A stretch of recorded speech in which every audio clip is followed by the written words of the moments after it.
we're pretty warm here, but we'll do a couple of exercises just to get everybody on the same page. So let's just start with a couple of Qigong exercises. So let's breathe into the chest line. As you exhale, press and turn. So you're going to turn toward the side that's pressing up. Hold that, inhale. As you exhale, come back to neutral. Breathe in, out.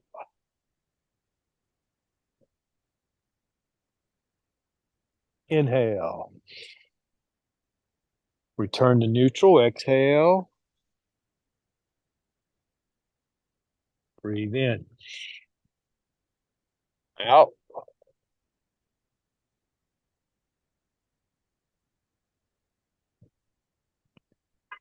Inhale.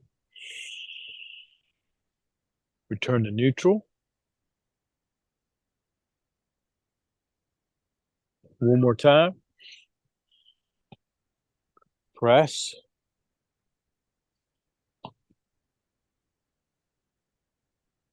Breathe in and out. Hands in front of the lower abdomen. We talk about this every now and then, but I can't emphasize enough, the clinical benefits of doing these old-timey exercises. Even though they knew what the results were, but they didn't know how the solutions worked, but they didn't care, right? I mean, in a sense, they didn't need to explain it scientifically. They needed to know what worked and what didn't, right? The deep breathing and movement with that deep breathing really helps you oxygenate. And to this date, there is no pathological disease that ever starts in a human being in the status of oxygenation. It's only in hypoxia. So when a cell is hypoxic, is when it's the breeding ground for disease.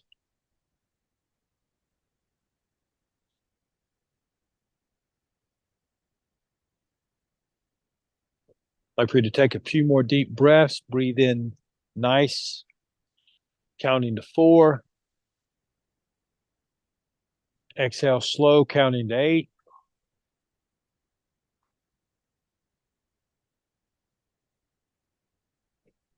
Do that 3 more times.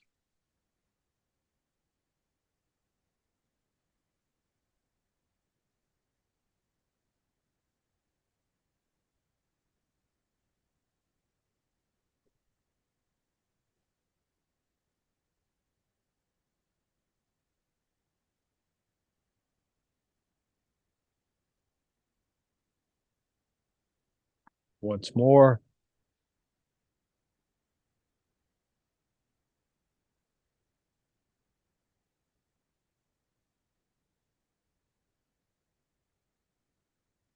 Good.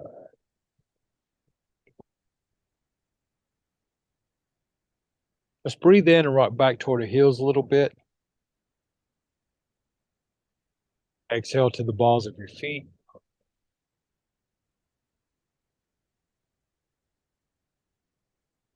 Back and forth.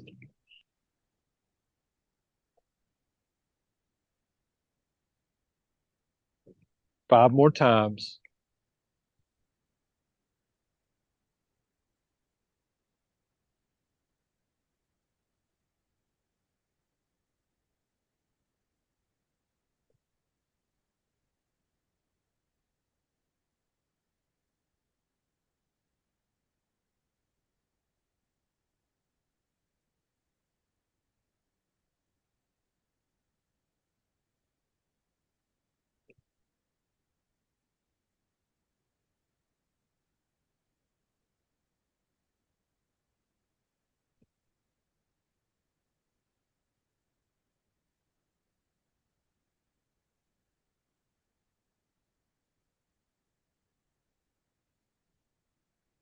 And find your way back to the middle.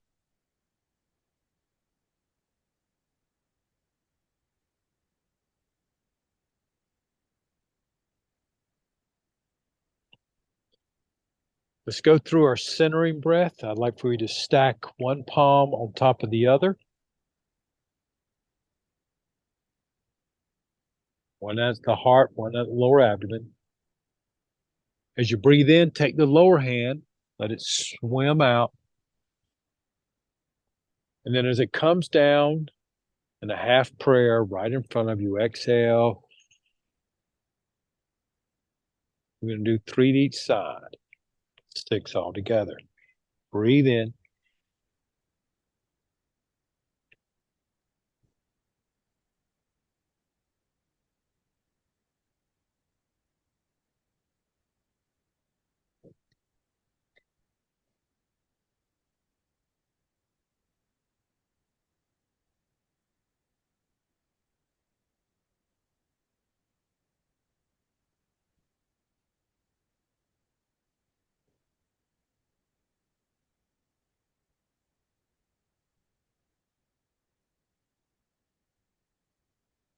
One more to each side.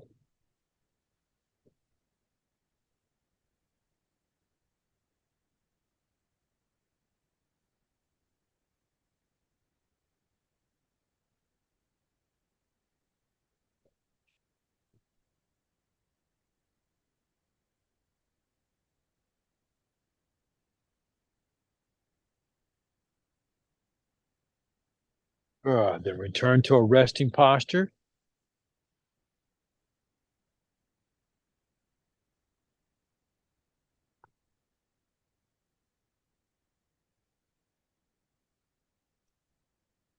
Let the palms float up to the level of your heart. Just sit a little bit.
Check your body.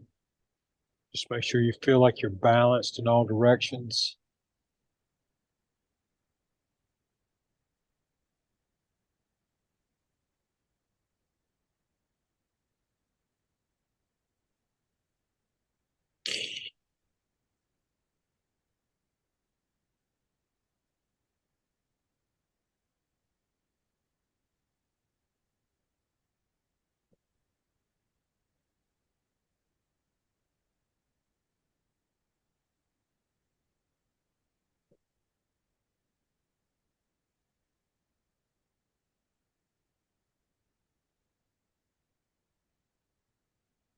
And what we'll do is we're going to start and allow the palms, what is called turning the body with large strokes. And what we'll do is let the palms float up. I'm leaning a little bit. In this case, I'm leaning toward my right, and my right palm is a little higher than my left. And then as I pull across my body, my left hand pulls down to my hip, and the right hand closes down to in front of my shoulder.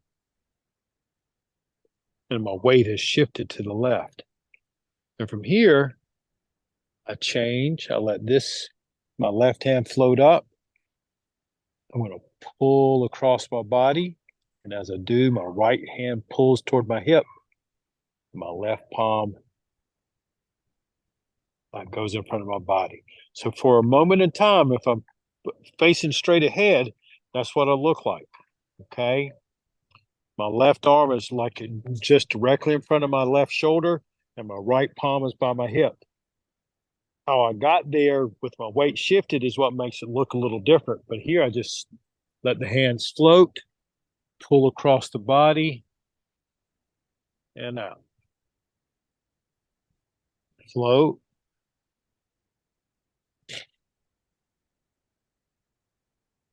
And out. There we go. The float.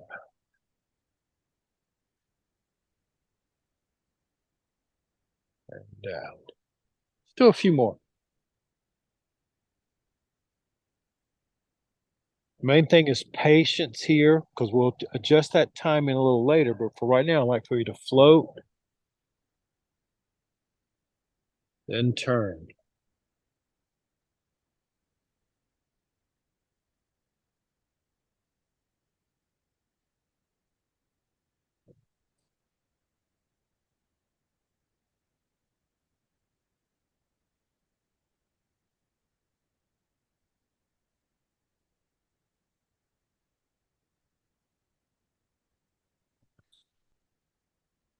One more to each side.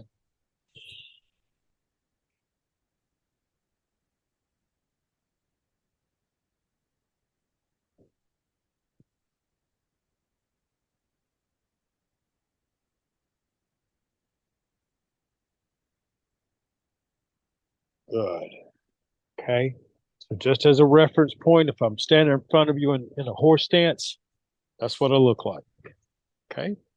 You can post like that a little bit, but then if you want to, get a feel for it, all you do is just slide the weight over to a side, shift your feet out a little bit, and there you are on this side.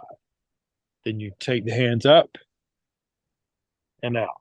A little later in the Tai Chi 48, what stimulated this is that a little later in the Tai Chi 48, you'll be in it, right? So it comes in right after you thread the palm on a single leg, you turn, you thrust the forearm into the horse, and then it will sit back, and it does the same thing as you do basically a 360 in the turn.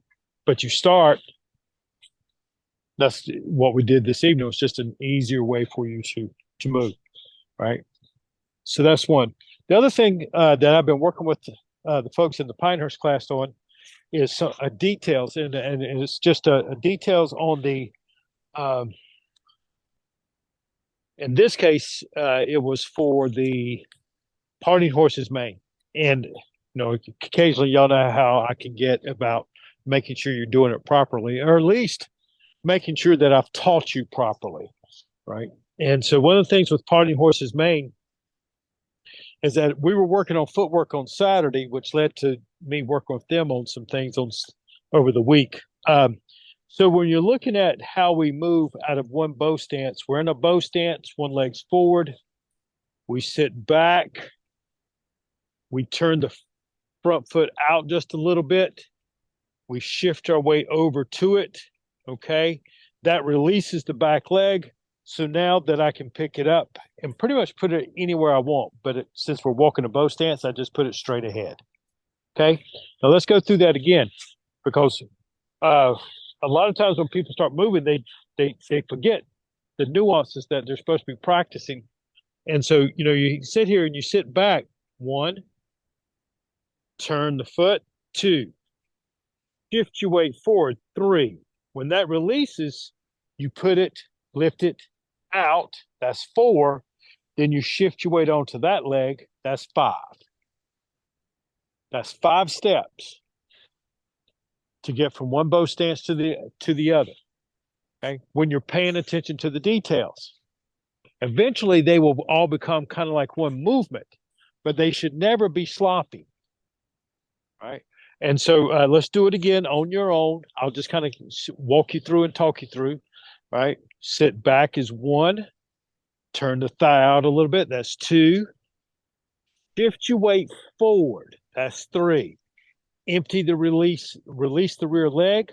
Put it up in front. That's 4. Then shift your weight onto it. That's 5. Now just watch me as a demonstration here. If I do the same thing and I go 1 back, 2 turn, 3 forward release, and he moves, okay, I can step in this direction and do the same thing. But because you get used to doing it in a form, you'll get sloppy, right? Because you won't, you'll go, okay, and 5. And 4 and 5 become just one movement. But there's a reason that 3 is so important. 3 is the critical piece, because 3 is when I hit number 3, my rear leg is released. I can step anywhere I need to go. And when you get to combative situations or you try to apply it a little bit more, that's critical. Because if you already predetermined where you were going to go and he ain't there, you get hit. Right? So you want to make sure that when you're practicing, you're taking your time to hit 3, release the leg, 4, and then shift your weight where you've decided that you're going to go. That's 5. Now, that's the footwork. But as I said, parting horse's mane.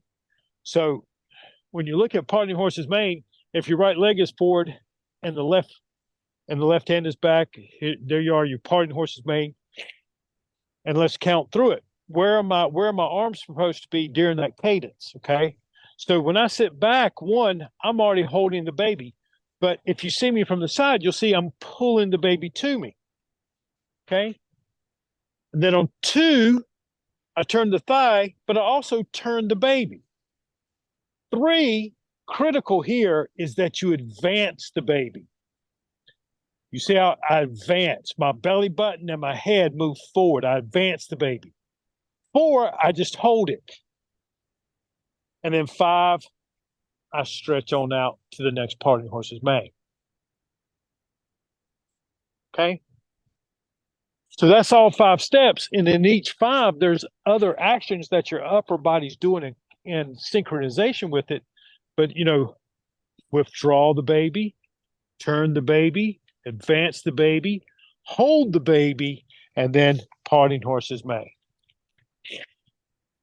Okay? I'd like for you to work on that for a second and let's address any questions you might have.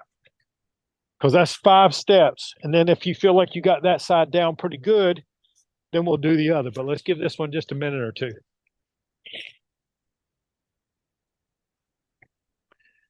Kathy's disappeared into the darkness. Huh? Oh, she's to the right. Oh, there she is. Like a ninja.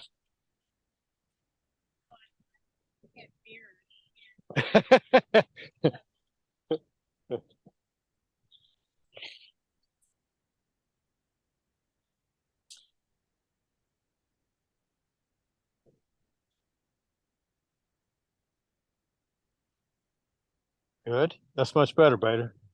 That looks really good. Yeah, you're doing good. Stuff, stuff is popping. Isn't that the truth? Okay, are there any questions online or out here? Okay. Does it give you some detail? I mean, that you might, where you can clean up a couple things? Advancing the baby. That's what I noticed with a lot of the folks. And turning the baby was another one, right? Because a lot of the folks I had, they would, they were holding the baby, but then their upper body was like a brick, right? And it just stayed there. And then they just kind of fell forward to the next one. Hey, when you see it, you can see that it's a dynamic back, turn, advance, and then out, back, turn, advance, then out. It's small, but the gestures are there and they apply later. So like come here, Beta. So if I come into Beta, let's go this way so they can see. All right. If I come into Beta, if he comes towards me and I sit back, push towards me a little bit. I sit back, there I am holding the baby. Then I turn. Then I advance the baby. I step forward and then I'm out. Okay. So the idea is that as I move, as he pushes 1, 2, 3, 4, and then 5. Right? And each one of them changes your position line because if come here, skin. When someone is pushing on you and push firmly, but if he has my center line, he can feel it, especially if he has any skill at all. He can feel my center line and he'll drive right onto it. So what I have to do is when I feel him pushing on the center line, I have to let him come a little bit and not just push back, because then we're just two old mules, neither one of us have an advantage, like two old goats pushing on each other. But if I let him come in a little bit and then turn it,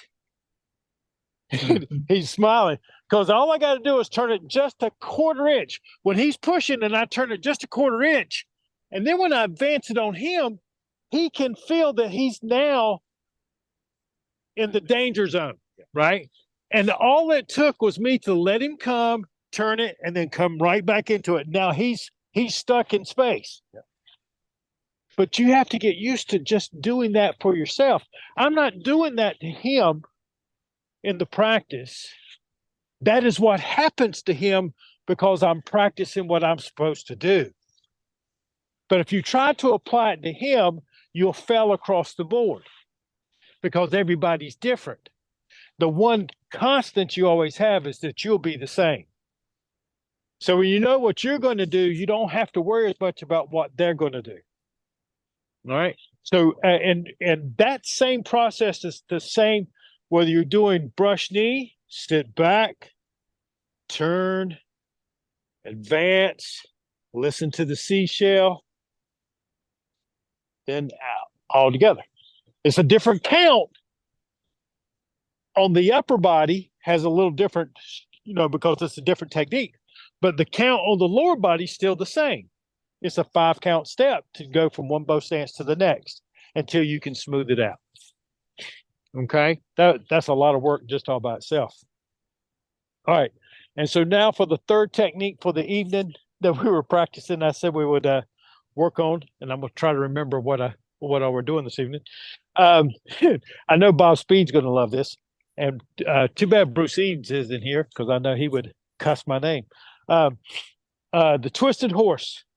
Huh. Now in Tai Chi Chuan, Bob Speed's laughing. The twisted horse is a staple stance in Choli foot. If you're a Choli foot person, you do twisted horse in your sleep, right? In Tai Chi, it doesn't show up quite as much, but it still shows up quite a bit. And so what we want to do is just get the right placement if possible. Now, I want you to understand, right placement can be dictated not by any skill, but strictly orthopedics, okay? How much flexibility do you have through your iliotibial bands, through your knees? How well is your balance? All that stuff applies. I can tell you this, you cannot do it while looking at your feet. It will not happen, all right? But you're going to do that. Just remember that's not going to work. Try to get your head back up. All right, so if I'm turning, and right now I'm facing the camera, and if I'm facing this way, I'm going to turn my belly button to the right, and my right foot is going to turn out literally perpendicular now to the camera.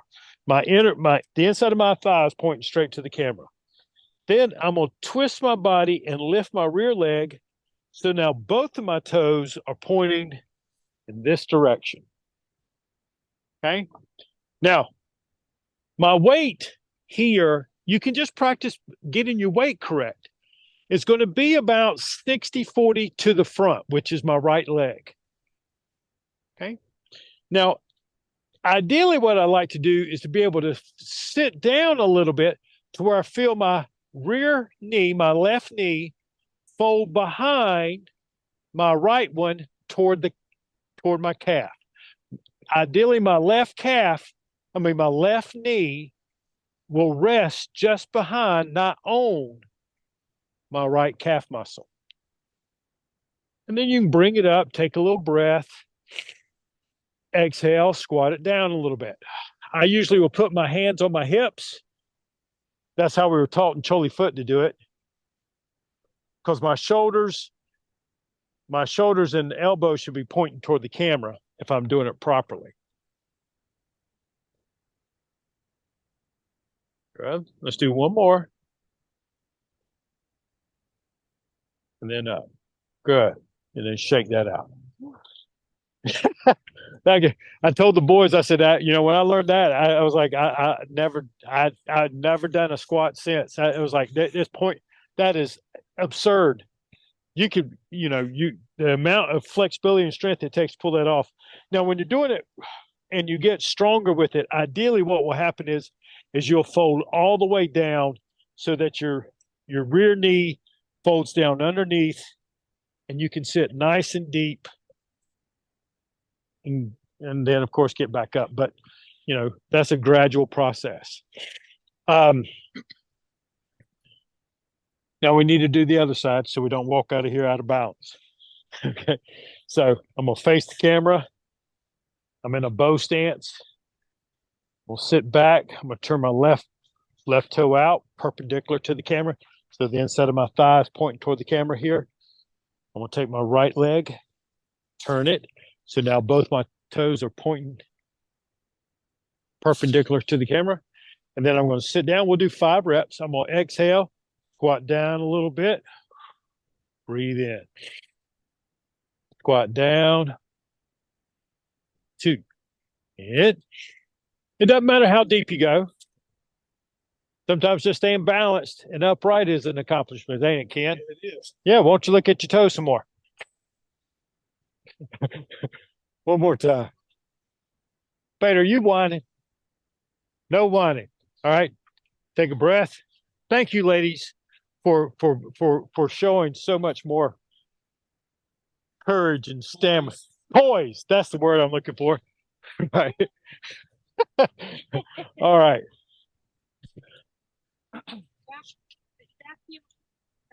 Yes. Yep. The back heel is off the ground. You almost can't do it without the back heel coming off the ground. Like I said, the main thing is not how deep you go. It's a matter of how upright you stay. If you stay upright, it's a lot easier to get up and down. As soon as you break the frame or look down, you can't go anywhere. Right? And as Tai Chi practitioners, a little bit later, it will show up as part of your form. It'll be a matter of how, so this is good for you to kind of get used to it already. All right, Bob, did you have fun? I had fun. Thank you, Sifu. Yeah, man. I'll see you a little bit later. Okay. Yeah, bring